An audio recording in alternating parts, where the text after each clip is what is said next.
Hallelujah, praise the lord.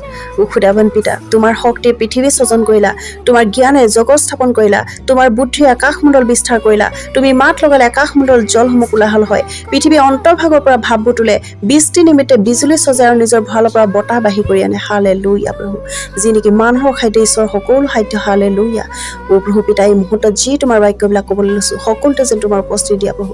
যিমান মানুহে প্ৰভু এই বাক্যবিলাক শুনে প্ৰভু, সকলোৱে যেন প্ৰভু জীৱনত আশীৰ্বাদ আহে প্ৰভু, তেওঁলোকে যেন উদ্ধাৰ মুক্তি আৰু পৰিত্ৰাণ পায়। তাৰ নিমিত্তে তোমাক ধন্যবাদ দিছোঁ খুদাবন পিতা। অ পিতা, মই ধন্যবাদ দিছোঁ, তুমি প্ৰাৰ্থনালৈ গ্ৰহণ কৰিলা। আজি প্ৰাৰ্থনা তোমাৰ পুত্ৰ যীশু খ্ৰীষ্টৰ নামত কৈছোঁ, আমেন। আজি বাক্যত কৈছে, উপদেশক 5 অধ্যায় 4-5-6 পদত, ঈশ্বৰৰ আগত সংকল্প কৰিলে তাক সিদ্ধ কৰিবলৈ পলম নকৰিবা, কিয়নো তেওঁ অজ্ঞানবোৰত সন্তোষ নাপায়। তুমি যি সংকল্প কৰা তাক সিদ্ধ কৰা। সংকল্প কৰি সিদ্ধ নকৰাতকৈ সংকল্প নকৰাই ভাল। তুমি শৰীৰ অধীনে থাকি পাপ কৰিবলৈ তোমাৰ মুখক নিদিবা, আৰু সেইটো ভুল হ'ল, এনে কথা দূতৰ আগত নকবা। ঈশ্বৰে কিয় তোমাৰ বাক্যত কোট কৰি তোমাৰ হাতৰ কাৰ্য নষ্ট কৰিব। হালেলুয়া। আমি বাক্য দ্বাৰা শিকিব পাৰিছোঁ যে ঈশ্বৰৰ বাক্যত লিখিছে, যদি আপুনি কিবা সংকল্প কৰিছে তেন্তে সম্পূৰ্ণ কৰিবলৈ দেৰি নকৰিব। সংকল্প কি হয়? সংকল্প ঈশ্বৰৰ লগত কৰা এটা সম্বন্ধ হয়। আমি কেতিয়াবা ঈশ্বৰ গৃহলৈ আহি আমি কওঁ যে মই সংকল্প কৰিছোঁ, যদি মোৰ বিজনেছ ডাঙৰ হৈ যায় মই ঈশ্বৰৰ আগত এইটো কৰিম। এইটো কি হয়? এইটো সংকল্প হৈ গ'ল। কেতিয়াবা আমি কওঁ, যদি ঈশ্বৰে মোৰ গোটে বাজি তিৰোতাক সন্তান দিয়ে, মোৰ এই সন্তান ঈশ্বৰৰ সেৱা কৰিবৰ কাৰণে দি দিম। এইটো এটা সংকল্প হয়। মোৰ লাইফত এইটো হৈ যাওক, মই এইটো কৰিম। বহুত মানুহে বেলেগ বেলেগ ধৰণে সংকল্প কৰে, কিন্তু সংকল্প কৰাটো বহুত সহজ। বাইবেলে কৈছে সংকল্প সিদ্ধ কৰাটো বহুত জৰুৰী। বাক্যত লিখিছে, যেতিয়া তুমি সংকল্প কৰা তাক সিদ্ধ কৰিবলৈ পলম নকৰিবা, দেৰি নকৰিবা। যেতিয়া আপুনি সংকল্প কৰিবলৈ লয়, কোনো মানুহ বা কোনো ব্যক্তিৰ পৰা নলয়।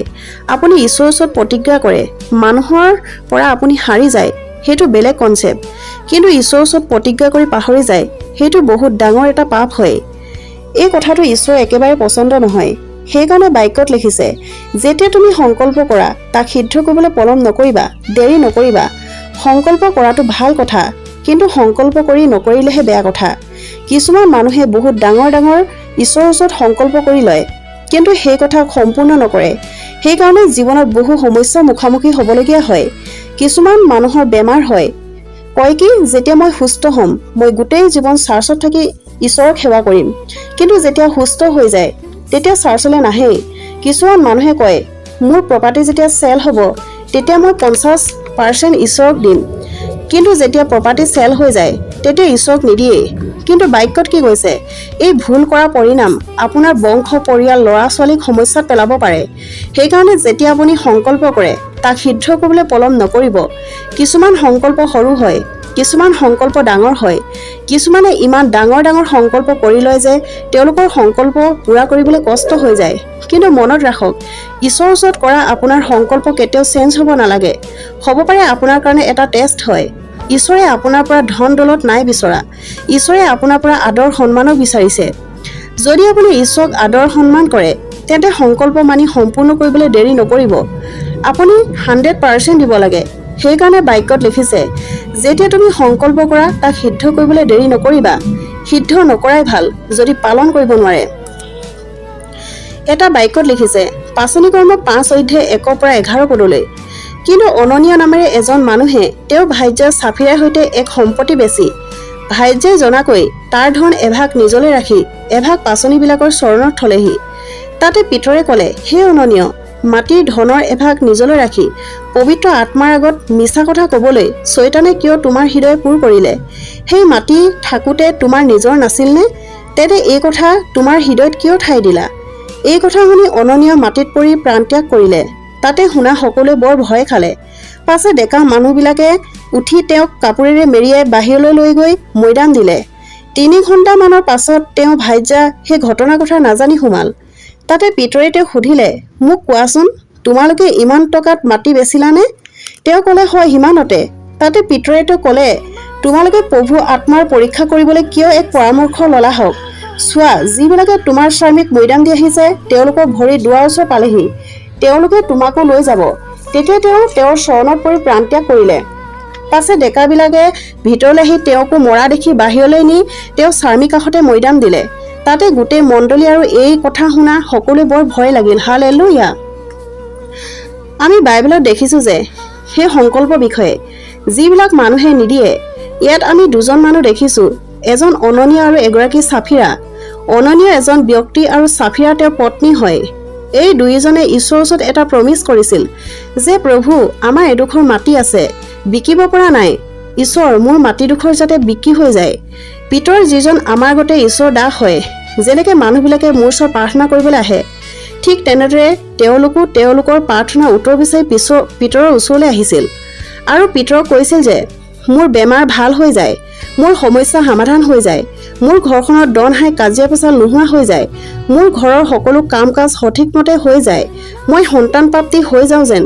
ঠিক তেনেকুৱা ধৰণে তেওঁলোকে তেওঁলোকৰ প্ৰাৰ্থনা তেওঁৰ আগত উপস্থিত কৰায়। আমাৰ এডোখৰ মাটি আছে, বহু বছৰ ধৰি বিকিব পৰা নাই। সেইকাৰণে সেই ঈশ্বৰৰ দাস আমাৰ কাৰণে প্ৰাৰ্থনা কৰক যে আমি সেই মাতৃ বিকি সম্পূৰ্ণ ধনৰ ভাগ কি সংকল্প কৰিছিল আৰু কিমান ভাগ তেওঁ কৈছিল প্ৰাৰ্থনা নকৰাৰ আগতে বিকিব নোৱাৰিছিল। বিকি যাওক আৰু সম্পূৰ্ণ ধনৰ ভাগ আমি ঈশ্বৰৰ সেৱাৰ কাৰণে দি দিম। কিন্তু কি হ'ল, যেতিয়া মাটিৰ বহুত টকাত বিক্ৰী হৈ গ'ল, তেওঁলোকৰ মনত লোভ আহি গ'ল। হ'ব পাৰে 10 লাখ, 50 লাখ, 1 কোটিত বিক্ৰী হ'ল। যেতিয়া ইমান পইচা হাতলৈ আহিব, ভালতকৈ ভাল মানুহৰ মনলৈ লোভ আহি যাব। আজিকালি আমাৰ জীৱনটো এনেকুৱা হৈ যায় যে যেতিয়া আমাৰ ওচৰত বহুত হৈ যায়, আমি বেলেগক নিদিওঁ, কিন্তু যেতিয়া আমাৰ ওচৰত কম থাকে, আমি বেলেগক সহায় কৰোঁ। আমাৰ জীৱনতো কেতিয়াবা কেতিয়াবা এনেকুৱা হয় যে যেতিয়া ঈশ্বৰে আমাক দুখ দিয়ে, আমি ঈশ্বৰক আৰাধনা কৰোঁ। যেতিয়া আমাক সুখ দিয়ে, আমি পাহৰি যাওঁ। যেতিয়া আমি দুখীয়া হওঁ, বেমাৰী হওঁ, আমি ঈশ্বৰৰ গৃহলৈ সদায় আহোঁ। কিন্তু যেতিয়া আমি আশীৰ্বাদ পাওঁ, আমি ঈশ্বৰৰ গৃহলৈ আহিবলৈ কম কৰি দিওঁ। যেতিয়া এজন ব্যক্তিক সুধিবা যে বন্ধু, তুমি আগতে চাৰ্চলৈ একেৰাহে আহি আছিলা, এতিয়া কি হ'ল? তেওঁ ক'ব যে আগতে মোৰ বিজনেছ সৰু আছিল, এতিয়া মোৰ বিজনেছ ইমান ডাঙৰ হৈ গ'ল যে মই চাৰ্চলৈ যাব টাইমে নাপাওঁ। আগতে মোৰ ঘৰত গৰু 6-7টা আছিল, এতিয়া 15-20টা হৈ গ'ল। দানা বনাই খুৱাব লাগে, ঘাঁহ কাটি খুৱাব লাগে, সেইকাৰণে মোৰ টাইমে নাই যে চাৰ্চলৈ যাবলৈ। কথাটো এনেকুৱা যে যেতিয়া তেওঁলোকৰ জীৱনলৈ আশীৰ্বাদ আহে, সেই সময়ত টাইমে নাথাকে যে ঈশ্বৰক দিবলৈ। যেতিয়া দুখীয়া হৈ থাকে, তেতিয়া মানুহবিলাকে ক'ব তুমি ঈশ্বৰৰ কাৰণে অমুকটো কৰা, তামুকটো কৰা, তাক সকলো মানুহে কৰিব। আপুনি যদি কয় চাৰ্চলৈ আহিবতো সঁচা, কিন্তু চাৰ্চলৈ আহিও মন নবহিব। এনেকুৱা বিশ্বাসী হ'ব নালাগে মোৰ প্ৰিয়সকল। এনেকুৱাকৈ ঈশ্বৰক বিচাৰিবলগীয়া হ'ব নালাগে, কিয়নো আপোনাৰ আত্মা আৰু প্ৰাণ ঈশ্বৰৰ হাততে আছে। তাক ছেফ ৰাখিব লাগে আৰু ঈশ্বৰৰ বাক্য অনুসাৰে চলিব লাগে। আমাৰ দেশ সংবিধানৰ মতে চলে, ঠিক তেনেদৰে আমাৰ জীৱনো পবিত্ৰ বাইবেলৰ বাক্য অনুসাৰে চলিব লাগে। যদি আপুনি বাক্য নেমানে, তেন্তে আপোনাৰ জীৱন কেতিয়াও ছাকচেছ নহ'ব। এই লোকসকলে ঈশ্বৰৰ ওচৰত এক সংকল্প কৰিছিল, এটা প্ৰতিজ্ঞা কৰিছিল যে প্ৰভু, যেতিয়া এই মাটি বিক্ৰী হৈ যাব, যিমান ইয়াৰ মূল্য হ'ব তাৰ সকলোখিনিয়ে তোমাক দি দিম।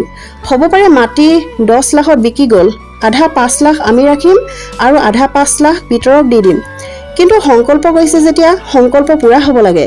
প্ৰতিজ্ঞা কৰাৰ বাবদ প্ৰতিজ্ঞা হ'ব লাগে। আপুনি মানুহৰ ওচৰত নহয়, ঈশ্বৰৰ ওচৰত প্ৰমিছ কৰিছে। আপুনি যেতিয়া পাপ এৰি দিয়ে, তেন্তে এৰি দিব লাগে। এইটো এটা সংকল্প হয়। আপুনি যেতিয়া মদ চিগাৰেট এৰি দিয়ে, তেন্তে এৰি দিব লাগে। এইটো এটা ঈশ্বৰৰ লগত কৰা সংকল্প হয়। মই আজি ইমান দিনে ঈশ্বৰত লাগি আছোঁ, আজিলৈকে পাপ আৰু নিচাৰ পৰা নিজকে বচাই ৰাখিছোঁ। কিয়নো মই এটা প্ৰতিজ্ঞা কৰিছোঁ ঈশ্বৰৰ ওচৰত, এই শৰীৰ 90-100 বছৰ চলি যাব, কিন্তু তাৰ পাছত আমাৰ এটা শৰীৰ আহিব যিটো অনন্তকাললৈকে থাকিব। ঈশ্বৰে আৰু এটা শৰীৰ আমাক দিব যিটো কেতিয়াও নমৰিব। যেতিয়া এই শৰীৰ মৰাৰ পাছত আৰু এটা শৰীৰ পাম যিটো কেতিয়াও নমৰিব। যদি আপুনি ঈশ্বৰৰ অনুসাৰে নচলিব, ঈশ্বৰৰ বাক্য ইগন'ৰ কৰিব, কিন্তু মনত ৰাখক, এনেকুৱা এটা সময় আহিব আপুনি এই শৰীৰটো নষ্ট কৰিব আৰু আহিবলগীয়া সেই শৰীৰটো নষ্ট কৰিব। এই দুয়ো মনলৈ লোভ আহি গ'ল যে 5 লাখ পিতৰক দিম আৰু 5 লাখ নিজলৈ ৰাখি থ'ম। কি হ'ল? হানান্যাই পইচা আধা বেগত লৈ মনত আনন্দ কৰি প্ৰভু দাক পিতৰৰ ওচৰলৈ গ'ল। এনেকৈ আহিছে যে মই সংকল্প পূৰা কৰিবলৈ আহিছোঁ। পিতৰ বহি আছে আৰু তেওঁ পইচা লৈ পিতৰৰ চৰণত থলেহি। সেই সময়ত যিমান দাস আছিল, ঈশ্বৰৰ দাসৰ চৰণত থৈছিলহি। বেগ লৈ ঈশ্বৰৰ দাসৰ চৰণত থলেহি। ঈশ্বৰৰ দাসক পবিত্ৰ আত্মাই ক'লে, ইয়াত গোটেইখিনি নাই। যি সংকল্প কৰিছিল সেইখিনি সম্পূৰ্ণ নাছিল। তেতিয়া পিতৰে হানান্যাক সুধিলে, হানান্যা, কি মাটি ইমানতে বিকি গ'লনে? এইবুলি সুধিছিল। এটা প্ৰশ্ন কৰিছে, হানান্যা কি মাটি ইমানতে বিকি গ'লনে? যেতিয়া আপোনাক ঈশ্বৰে প্ৰশ্ন কৰে সেই সময়ত আপোনাৰ পৰীক্ষা সময় হয়। আপুনি সঁচা কৈছে নে মিছা কৈছে? তেওঁ আপোনাৰ ডাইৰেক্ট কষ্ট নিদিয়ে, চবতকৈ আগতে আপোনাক সময় দিয়ে। হানান্যা মাটি ইমানতে বিকি গ'লনে? ইয়াতকৈ বেছি। হানান্যাৰ মনত লোভ আছিল। 200 টকীয়া, 500 টকীয়া, 1000 টকীয়া নোট দেখিছিল। তেওঁতো মন প্ৰফুল্ল হৈ আছিল। বা ঘৰ বনাম, গাড়ী ল'ম, ল'ৰা ছোৱালীক ভাল স্কুলত পঢ়াম। কিন্তু মনত ৰাখক, বাক্যত লিখিছে, যি ঈশ্বৰৰ হয় ঈশ্বৰক দিব লাগে, যি আপোনাৰ হয় ঈশ্বৰে কেতিয়াও নিবিচাৰে। হালেলুয়া।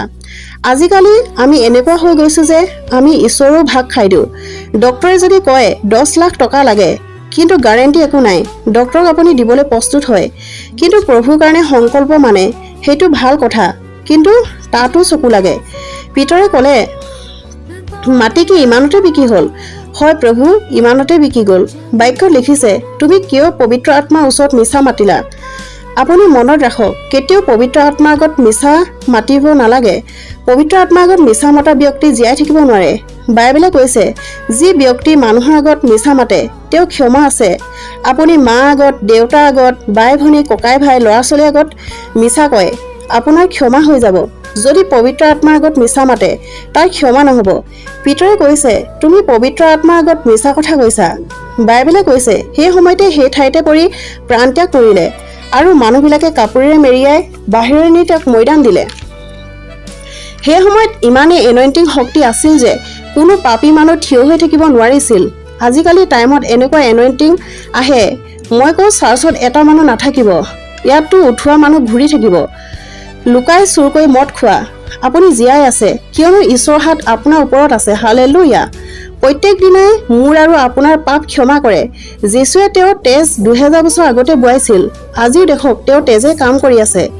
মানুহৰ তেজ ৰাখি দিয়ক, বেয়া হৈ যাব। যীশু তেজ জীয়া তেজ হয়। তেওঁৰ তেজ ইনফেকশ্যন হয় নে বেমাৰী হয় নে কেঞ্চাৰ হয়, যি তেজ কোচৰ ওপৰত বোৱাইছিল সেই তেজ আপোনাৰ নহয়, ঈশ্বৰৰ হয়। তেওঁ তেজ ইমানেই পাৱাৰ আছে, আজিও আমাৰ পাপক ধুৱাই দিয়ে। আপুনি চাৰ্চত বহি আছে সেইকাৰণে জিন্দা হয়, কিয়নো আপুনি যীশুৰ তেজৰ লগত সম্বন্ধ আছে। আপুনি ঈশ্বৰৰ তেজত বান্ধ খাই আছে। বাইবেলে কৈছে, তেওঁ সেই সময়তে পৰি গ'ল। ডেকা মানুহবিলাকে উঠাই নি তেওঁক মৈদান দিলে আৰু তেওঁৰ পত্নীয়ে ঘৰলৈ আহিব বুলি ৰৈ আছিল, কিন্তু অহা নাই। হ'ব পাৰে পইচা হিচাপ কৰোঁতে কিজানি দেৰি লাগিছে। কেইঘণ্টামান ৰখি ৰখি আমনি লাগিল, মই গৈ আহোঁ। কিন্তু কি কৰি আছে? ইমান দেৰি কৰি আছে। গ'ল আৰু ঈশ্বৰৰ দাসৰ সন্মুখত থিয় হ'ল। তেওঁ স্বামীটো নাই। ঈশ্বৰৰ দাস পিতৰ তাত বহি আছিল আৰু গৈ মানুহজনক বিচাৰিব ধৰিলে। পিতৰে চেম কুৱেশ্যন পত্নীক সুধিলে, কি মাটি ইমানতে বেচিলানে? কি মাটি সকলো ভাগ তুমি দি পঠিয়াইছিলা? তেওঁৰ পত্নীয়ে চেম উত্তৰ দিলে, আমি মাটি ইমানতে বিকিছিলোঁ। আৰু পিতৰে ক'লে, কিয় তোমালোকে পবিত্ৰ আত্মাৰ আগত মিছা মাতিবলৈ পৰামৰ্শ কৰিলা? এতিয়া তোমাৰ স্বামীক মৈদান দি আহিছে, তেওঁলোকৰ ভৰি দুৱাৰ মুখত। তুমিও এতিয়া মিছা মাতিছা, তেওঁলোকে তোমাকো বাহিৰলৈ লৈ যাব। তেতিয়াই তেওঁ তেওঁৰ চৰণত পৰি প্ৰাণত্যাগ কৰিলে। হালেলুয়া, আমেন।